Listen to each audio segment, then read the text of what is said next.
திருபுவனம் காவல் நிலைய மரண வழக்கை தேசிய மனித உரிமைகள் ஆணையம் தானா முன்வந்து விசாரிக்கணும் அப்படின்னு அதிமுக பொதுச் செயலாளர் எடப்பாடி பழனிசாமி வலியுறுத்தி இருக்காரு. இந்த வழக்க நேரடி கண்காணிப்புல உயர்மட்ட குழு அமைத்து விசாரிக்கிற மாதிரி டெல்லியில உள்ள தேசிய மனித உரிமைகள் ஆணைய தலைவருக்கு தமிழக பாஜக தலைவர் நயினார் நாகேந்திரன் கடிதம் எழுதியிருக்காரு.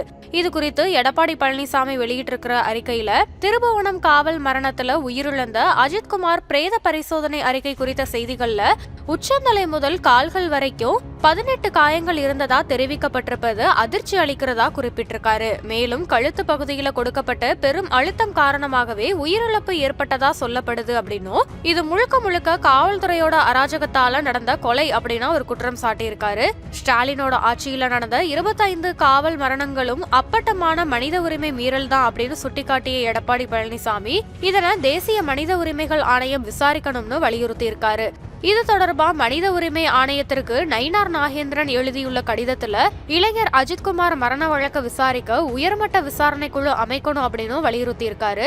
கடந்த 5 ஆண்டுகள்ல பதிவு செய்யப்பட்ட அனைத்து காவல் மரணங்கள், அது தொடர்பா எடுக்கப்பட்ட நடவடிக்கைகள் மற்றும் வழக்குகளோட நிலை உட்பட தமிழக அரசு கிட்ட இருந்து விரிவான அறிக்கை கேட்கணும் அப்படின்னு அவர் வலியுறுத்தி இருக்காரு.